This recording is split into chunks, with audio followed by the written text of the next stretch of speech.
Many people think of knitting as a craft to do alone, but intern Brian Legal tells us more about how some knitters are turning it into a social activity.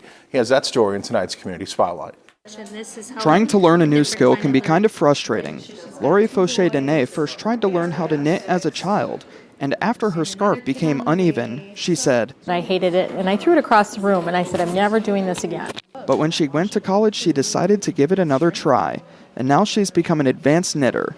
The Make Men Do knitting group is full of stories about the frustrations and then the aha moments of the craft, and they're not afraid to share their stories outside of the house. And more people are knitting in public, so that's what I find exciting. It's a way for me to, now I can interact with people in public who like to knit. Amy Fox started this knitting group in October after members of her sewing group expressed interest in learning more about knitting. A community building type of group so that people can get together and share their fiber fun. One of the benefits of knitting groups is that not only are they social, but members can learn new techniques from one another. I actually learned a new technique showing someone who was a beginning knitter who wanted to learn how to do something. I had to look it up, learn how to do it so I could show her.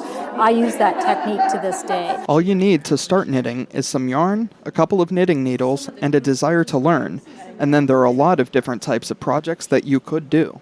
It just depends on your skill level and how much time and effort you want to put into it.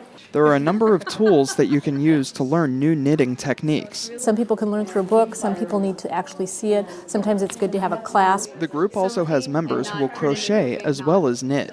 There's a really wide range of some people who can knit, can't crochet, some people who can crochet, can't knit, and some people can do both. And no matter what your skill level, all people who are interested in knitting are welcome to come. If you're a beginner and you don't know anything, I always bring some needles and hooks and yarn that you can practice with and learn how to start knitting and crocheting. With tonight's Community Spotlight, Brian Legal, Lakeland News.